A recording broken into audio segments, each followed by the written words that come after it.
Fíjense que cuando yo les presentaba los ejemplos o la clasificación de las reacciones, yo les decía A más B me genera C.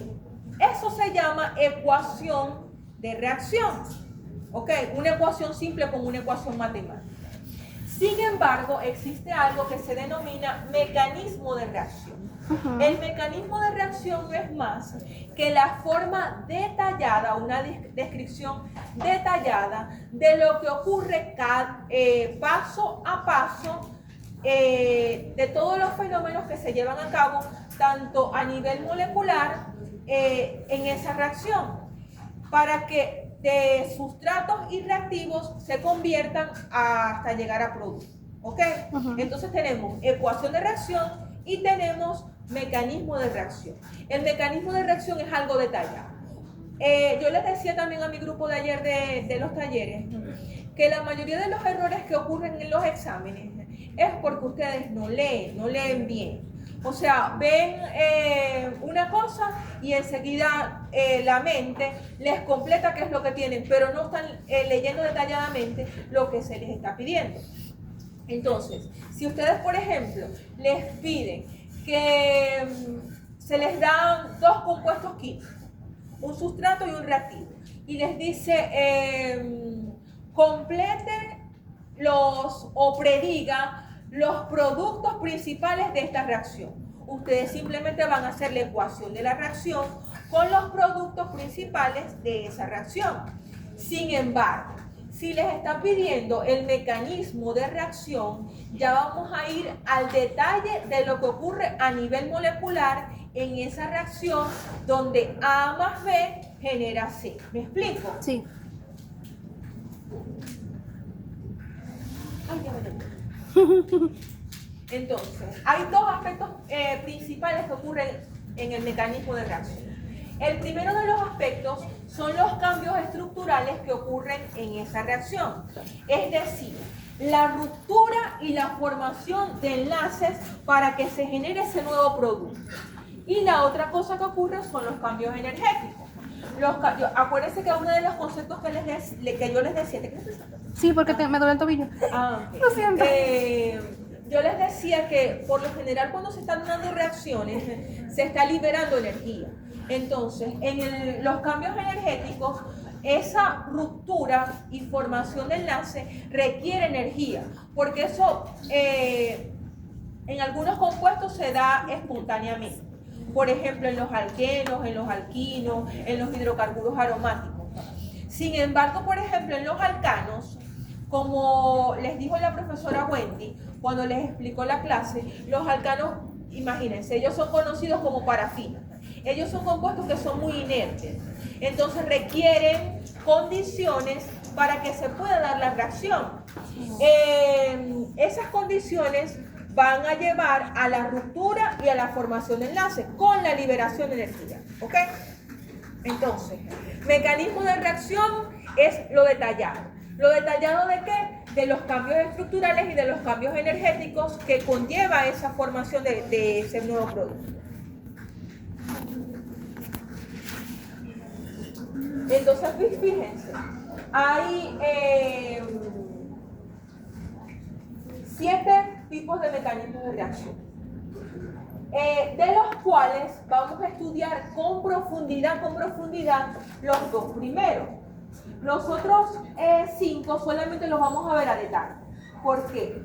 Pero es necesario que ustedes los sepan y los conozcan, porque cuando estudiemos las reacciones de los hidrocarburos, vamos a hablar sobre el mecanismo de sustitución, sobre el mecanismo de adición nucleofílica, electrofílica, unimolecular y el mecanismo de eliminación.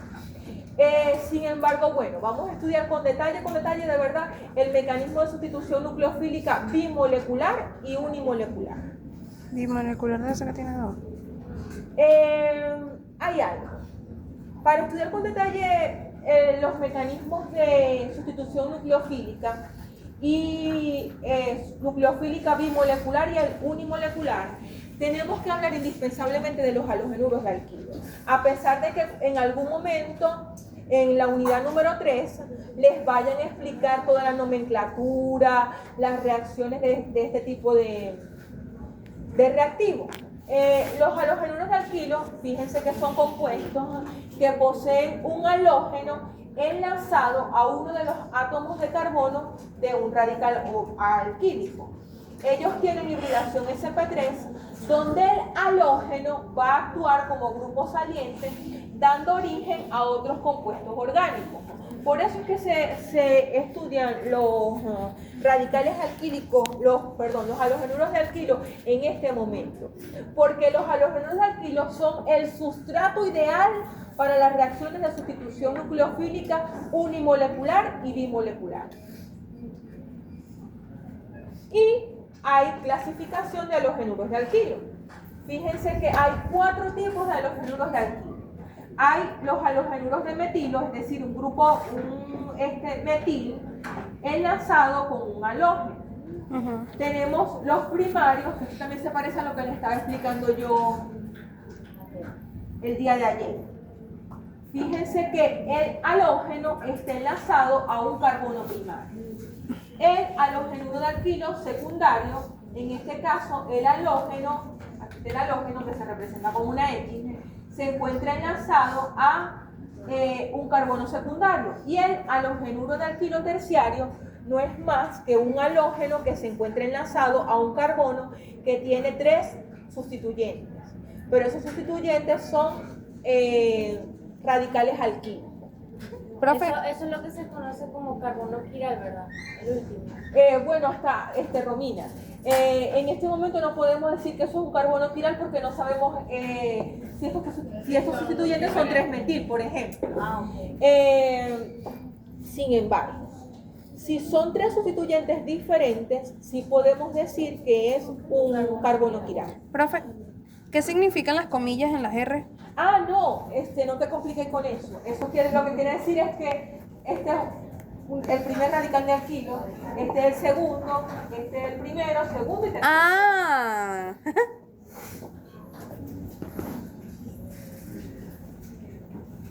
Y el orden de reactividad, fíjense que los halogénuros terciarios, la reactividad es mayor que los secundarios, que los primarios y que los halogénuros de metilo.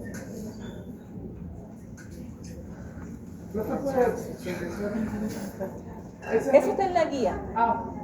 Dígame. Bueno, que no, quería ver más el orden. Bueno, ahí está, tómale. Ya. Ajá. Vamos a estudiar el mecanismo de sustitución nucleofílica bimolecular. Este mecanismo de reacción, una cosa que les quiero decir. Estas reacciones, yo les decía que siempre busquen la analogía en la vida cotidiana. Entonces van a colocar por allí el investigar. Van a investigar en dónde ocurren en el ser humano o cuándo ocurren en el ser humano este tipo de reacciones. Reacciones de sustitución nucleofílica bimolecular y unimolecular. La característica principal de las reacciones de sustitución nucleofílica bimolecular es que ocurre en un solo paso. ¿Ok?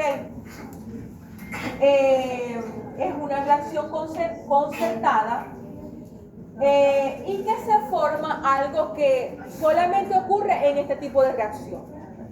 Y eso que ocurre es que se va a formar un intermediario que en vez de tener 4 valencias, el carbono va a tener 5 valencias. Eso ocurre solamente en este momento y en este tipo de reacción. ¿Ok? Fíjense que aquí están las características. Se de un solo paso. La rapidez de la reacción va a depender de la concentración de sustrato y de reactivo. Se dice que es bimolecular. ¿Por qué es bimolecular? Porque la rapidez de la reacción depende de la concentración del sustrato y del reactivo. A diferencia de las unimoleculares, que solamente va a depender de algo, pero se los voy a decir cuando les explique las unimoleculares. Se forma un estado de transición. Este estado de transición conlleva la formación de un átomo de carbono que va a ser pentavalente, como les dije. Es algo que solamente ocurre en este tipo de reacción. Ocurre una inversión total de la molécula. Los grupos pequeños facilitan el ataque de los nucleofílicos al sustrato y no ocurren reacciones de transposición. Pero quiero que lean alguien en voz alta, que lea este antepenúltimo punto de la reacción. Los grupos pequeños facilitan el ataque. Por aquí, ¿quién? Liliana.